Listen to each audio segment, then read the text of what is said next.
భగవద్బంధువులందరకు హృదయపూర్వక నమస్కారాలు. ఓం శ్రీ రామచంద్ర పరబ్రహ్మణే నమః. ఆపదామపహర్తారం దాతారం సర్వసంపదాం లోకాభిరామం శ్రీరామం భూయో భూయో నమామ్యహం. ఓం శ్రీ రామచంద్ర పరబ్రహ్మణే నమః. శ్రీ వాల్మీకి రామాయణం బాలకాండం 67వ సర్గ యందలి గల 1వ శ్లోకం నుంచి 28వ శ్లోకం వరకు గల అన్ని శ్లోకముల యొక్క వచన భావసారాన్ని శివధనుర్భంగము, జనకుడు దశరథుని తీసుకుని వచ్చుటకై మంత్రులను పంపుట అనే కథగా విందాం. విశ్వామిత్ర మహాముని జనకుని మాటలు విని రామునకు ఆ ధనుస్సును చూపుము అన్నాడు. విశ్వామిత్రుని వాక్యం విని జనక మహారాజు గంధ మాల్యాదులచే అలంకరింపబడిన ఆ దివ్య ధనుస్సును తీసుకుని రండు అని సామంతులను ఆజ్ఞాపించాడు. జనకుని ఆజ్ఞ ప్రకారం మంత్రులు నగరంలో ప్రవేశించి ఆ ధనుస్సును ముందిడుకుని బయలుదేరి వచ్చారు. మంచి బలం కలవారు దీర్ఘకాయులు అయిన 50 మంది పురుషులు ఆ ధనుస్సును ఉంచిన 8 చక్రాలు ఉన్న పెట్టెను అతి కష్టంగా లాక్కుని వచ్చారు. జనకుని మంత్రులు ధనుస్సు ఉన్న ఆ ఇనుప పెట్టెను తీసుకుని వచ్చి దేవతా సమానుడైన అతనితో ఈ విధంగా అన్నారు: మిథిలాధిపతి, నీవు రామునకు చూపదలుచుకున్న సర్వరాజ పూజితము శ్రేష్టమును అగు ధనుస్సు ఇదిగో అన్నారు.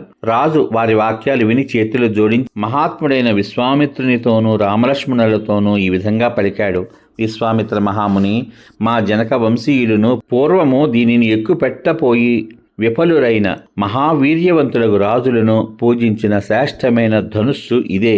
సురగణములు గాని, అసురులు గాని, రాక్షసులు గాని, గంధర్వ యక్ష కిన్నెర మహోరగులు కాని దీనిని ఎక్కుపెట్టలేకపోయారు. ఈ ధనుస్సును వంచుటకు గాని, నారి కట్టుటకు గాని, బాణాన్ని సంధించడానికి గాని, నారిని లాగడానికి గాని, కదల్చడానికి గాని మనుష్యులకు శక్తి ఎక్కడిది?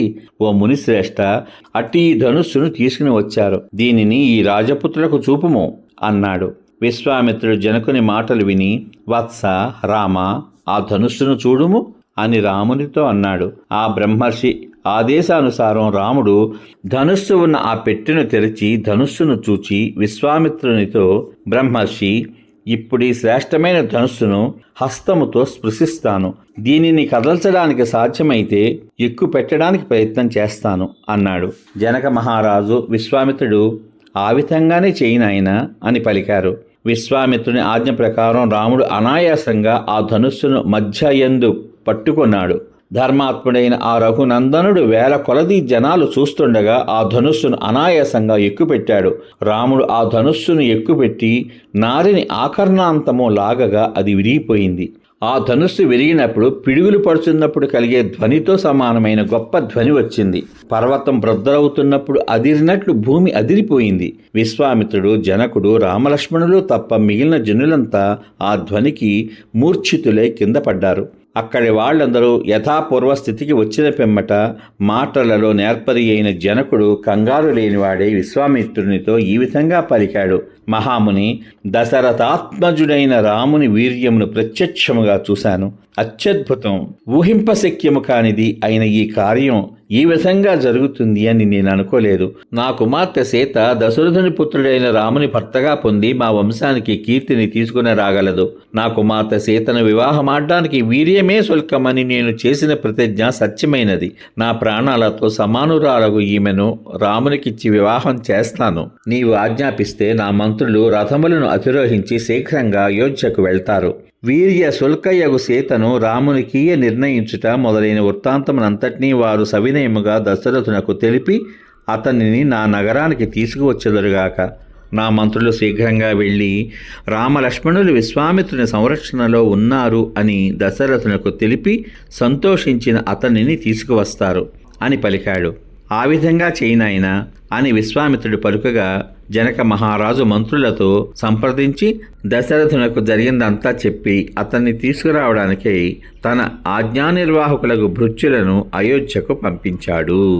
సమాప్తం. ఇంతవరకు మీరు శ్రీ వాల్మీకి రామాయణం బాలకాండం 67వ సర్గ యందలి గల 1వ శ్లోకం నుంచి 28వ శ్లోకం వరకు గల అన్ని శ్లోకముల యొక్క వచన భావసారాన్ని శివధనుర్భంగము, జనకుడు దశరథుని తీసుకుని వచ్చుటకై మంత్రులను పంపుట అనే కథగా విన్నారు. రేపటి భాగంలో శ్రీ వాల్మీకి రామాయణం బాలకాండం 68వ సర్గ యందు గల 1వ శ్లోకం నుంచి 21వ శ్లోకం వరకు గల అన్ని శ్లోకముల యొక్క వచన భావసారాన్ని దశరథుడు మంత్రి సమేతుడై మిథులకు బయలుదేరుట అనే కథగా విందాం.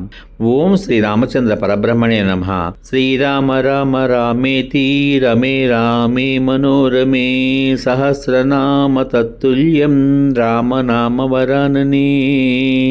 ఓం శ్రీ రామచంద్ర పరబ్రహ్మణే నమః. సర్వే జనా సుఖినో భవంతు. శుభమస్తు. స్వస్తి.